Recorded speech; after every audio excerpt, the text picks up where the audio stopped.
Glória a Deus. Queridos, por aqui está o missionário Wagner Jesus, de São Luís do Maranhão, Brasil, para trazer a terceira mensagem de hoje, sobre Davi. Estamos estudando sobre Davi, ainda temos muito para falar sobre Davi.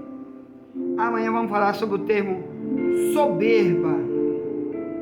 Quando ele disse, no Salmo 19, no verso 13, vai ser o tema de amanhã, quando ele disse, orando a Deus, da soberba,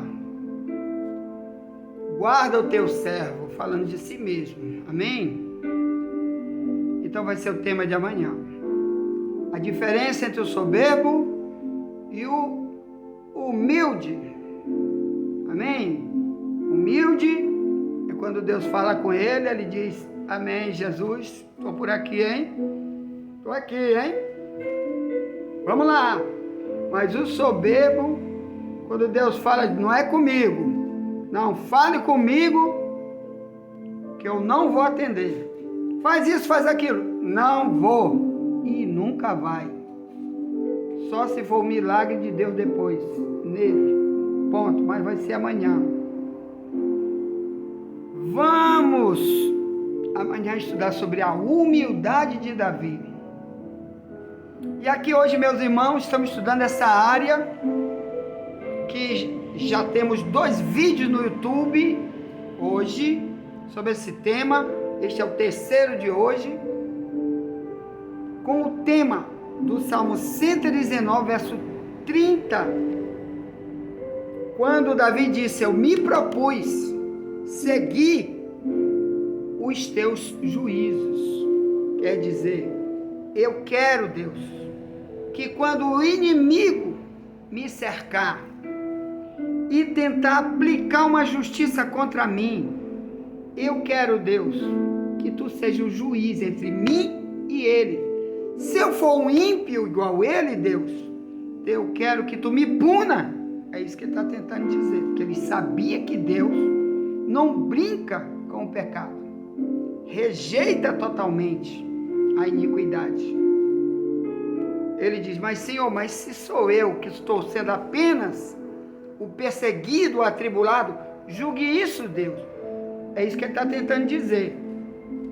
Ele mesmo sendo o rei, tendo um exército gigantesco de mais de 1 milhão de soldados, riquíssimo, poderosíssimo, mas ele dizia, Deus, é o Senhor que vai julgar isso aí. Tinha coisa que Deus mandava ele fazer, como rei, como líder de um exército. Às vezes eles tinham que atacar uma cidade, porque aquela cidade vinha para atacar eles. Então Deus mandava que aquele povo fosse atacado por Israel, e Davi era o chefe, ali era outra coisa. Mas quando você era por calúnia, injúria, ou roubo, ou corrupção, alguém vinha contra você, nessas áreas ou em outra, e você sendo ali uma pessoa justa, Deus se levantava e disse, não, isso aí é meu, isso aí eu não vou deixar. Vai ter a injustiça? Vai, mas no fim de tudo vou me mostrar como juiz dele nessa causa. Amém? Aconteceu parecido isso bem aqui, ó, em 1 Samuel 24, aqui no verso 12 em diante. Aconteceu aqui um episódio entre ele e o rei Saul. Quando estava acontecendo isso aqui, Davi ainda não era o rei de Israel. Havia outro rei que veio antes dele, chamado Saul. E Deus já estava abençoando muito Davi, e Deus queria tirar totalmente Saul para botar Davi. Porque Davi estava com uma vida sincera com Deus, estava dentro do projeto que Deus colocou Davi para ser. E Saul não. Saul estava totalmente demoniado, sem Deus, rebelde a tudo que Deus falava, e Deus não queria mais Saul. E Saul, sabendo que Davi agora seria o o homem que Deus escolheu para ficar no lugar dele. E enquanto que naquela época os reis, eles vinham trazendo outros reis, era a sucessão na própria família, quer dizer, de Saul teria que ter um filho dele para ser o próximo rei, e Davi era de outra família, de uma tribo que nem era da tribo dele. Então ele ficou muito irado, que tentava matar Davi o tempo todo, para a destruição de Davi. E uma das vezes aconteceu aqui, quando Saul veio para destruir, para matar Davi. Saul com um exército grande atrás de Davi. Davi também tinha já um exército, porque já tinha muita gente do lado de Davi. Mas olha o que Davi disse. Olha como é bom você querer que Deus julgue a tua causa. E às vezes Deus não quer que tu te mova contra o teu inimigo. Como Jesus disse, Mateus 5,44, ele disse: ouviste o que foi dito? Ame teu amigo e odeie teu inimigo. Eu, porém, te digo, ame o teu inimigo. Abençoa quem te amaldiçoa. Ore por quem te persegue, para que tu seja filho do Pai que está no céu. Então, verdadeiro servo de Deus, tem hora que ele tem que confrontar. Tem hora que ele tem que revidar. Assim, naquela época, né, de guerras e guerras, exército contra exército que atacava. Mas nesse caso, não. Nesse caso, vamos fazer o que Davi fez. Olha aqui, ó. 1 Samuel 24, 12 em diante, Davi disse para Saul: julgue o Senhor entre mim e ti, e vingue-me o Senhor de ti. Quer dizer, se Deus quer fazer uma vingança, onde eu vou ser o réu, que ele faça, se ele vê que eu que estou no pecado. Mas se Deus vê que é tu, então quem vai pagar é tu. Aí ele diz, ó, julgue-me o Senhor entre mim e ti, e vingue-me o Senhor de ti, porém a minha mão não será contra ti. Ele está dizendo, Saul, eu também tenho um exército aqui, Saul. Eu também posso revidar, Saul. Mas o melhor não é isso que eu vou te falar. Na noite que Saul veio perturbar ele, como outras vezes que Saul veio atrás dele para matar, ele cada vez fugindo de Saul para não confrontar com Saul, exército contra exército. Aí o que ele fez? Saul teve sono, cansaço, e foi dormir numa caverna. Saul soube. Os generais de Davi disseram, olha, descobrimos onde Saul está dormindo. Vai, pega a tua espada e mata ele, porque senão ele vai te matar. Aí Davi foi. Quando chegou lá, Davi tirou alguma coisa de Saul, que pertencia dele próprio, e foi-se embora. E de manhã cedo, Davi gritou para ele, Saul, olha aqui, ó, Davi, eu estou aqui, Davi. Aí nessa hora, Davi falou isso aqui, olha, Deus colocou você na minha mão hoje, eu podia te matar agora, mas não fiz isso. Irmão, isso é muito bom, você ter um coração de servo de Deus, porque você não quer se vingar contra alguém. Nesse caso aí, o Saul era como se fosse um pai para ele, se você já estudou a história deles dois.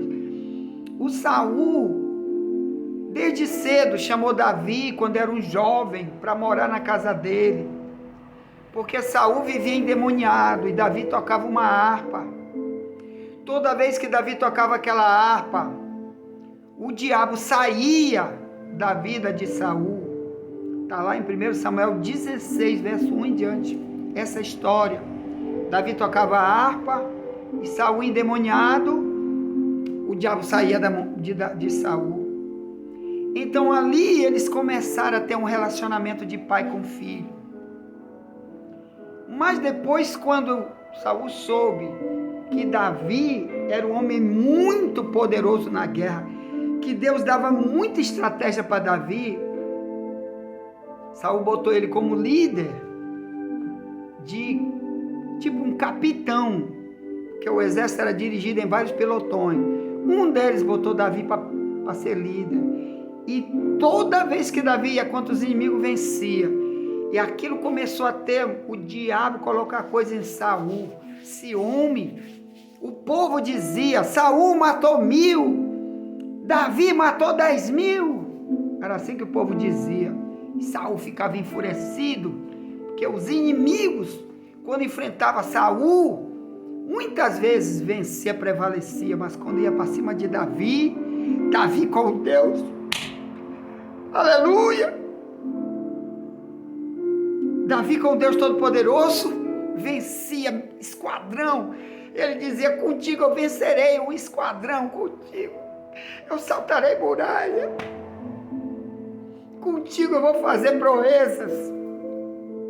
Porque ele era muito, muito amigo de Deus, e Deus muito amigo de Davi, quando ele vivia dentro desses padrões que eu e tu devemos também viver. Então aqui ele disse: olha, Saul, eu não te matei porque eu não quis, não vou matar você nunca, jamais.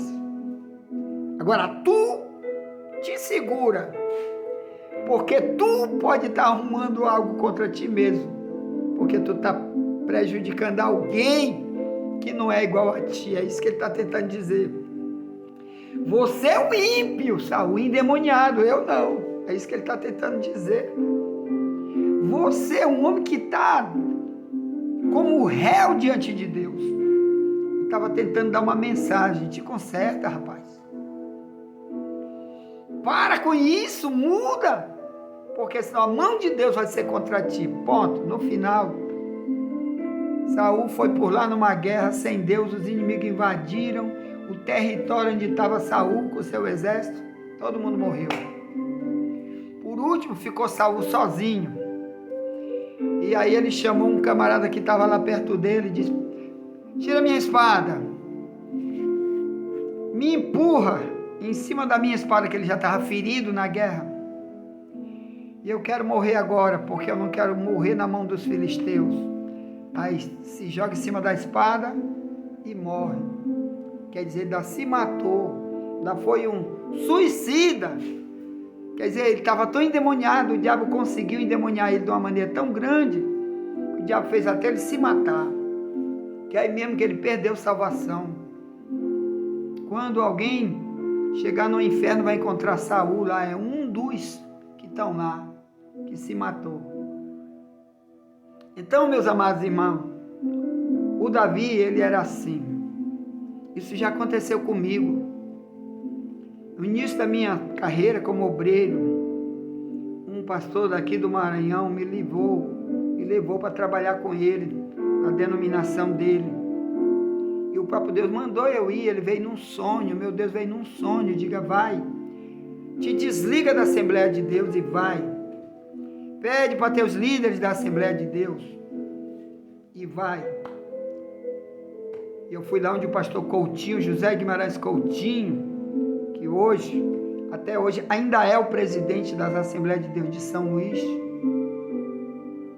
Fui lá e pedi: olha, me libere que eu quero ir. Deus mandou eu ir, eu estou precisando ir. Ajudar essa igreja lá, com esse pastor, que Deus mandou eu ir. Tenho consciência, é mesmo isso, é. Se você quiser pode voltar, tá bom, mas eu não vou poder ir, porque Deus mandou eu ir para lá. Irmãos, aí ele orou por mim. Fui também no presidente da Convenção Geral das Assembleias de Deus, pastor Joci Almeida Costa, que tinha publicado o meu 4º livro, chamado A Verdade sobre o Inferno. Ele mesmo publicou, assinou o livro, dizendo que ele recomenda o livro. Fui lá pedir para ele: senhor, infelizmente não posso mais ficar na Assembleia de Deus, porque eu tenho essa outra denominação, que é uma Assembleia de Deus de São Paulo, que está aqui no Maranhão, e Deus mandou eu ajudar essa igreja. Tá bom, então vai com Deus. Se você precisar, volte, estamos te esperando. Tá bom. Fui. No início, esse pastor me ajudava demais. E Deus depois começou. Depois de um tempo, começou a me mostrar, irmão, que ele não estava mais gostando do meu trabalho. Vou te dizer por quê. Ele era um homem que vivia totalmente fora da igreja. Ele trabalhava o dia todo no secular, às vezes até à noite, trabalhando no secular, para ganhar dinheiro, para ter dinheiro de emprego, vários empregos no secular. Quando ele vinha para a igreja, era cansado e não tinha tempo de nada. Não pegava uma palavra inspirada por Deus para pregar. Mas eu não tinha nada para fazer no secular, estava só ali para isso, então tinha mais tempo para buscar a Deus, para estudar, para me consagrar, para ensinar. Então por isso a igreja começou a encher. Encher, que quando eu cheguei estava vazia, pouca gente. E ele me notou, ele começou a pensar, o diabo começou a botar isso no coração dele. Esse cara vai ficar com essa igreja. Aí eu comecei a ter um sonho. Primeiro sonho é que tinha uma porta na casa dele. Toda vez eu entrava nessa porta. E depois, por último, eu fui entrar na porta, tinha alguém tecendo tijolos na porta. E subiu, fechou a porta com tijolo. E eu fui chegando, o cara estava terminando de fechar a porta. E eu perguntei, aí a mulher do cidadão, do pastor, estava assim do lado. E eu perguntei, rapaz, quem fechou essa porta? Aí a mulher dele que estava lá disse, foi fulano, citou o nome dele. Foi ele. Aí eu acordei, eu digo, ixi rapaz, Deus está avisando que as portas se fecharam aqui, que ele não quer mais para mim entrar. Aí depois me deu um sonho para minha mulher, que Deus revela sonho. Sonhou que eu e ela estávamos lavando roupa de um monte de criança, que lá tinha uma parte de um monte de pia de limpeza de mão. As pessoas às vezes tinham algum evento por lá e tinham de lavar as mãos.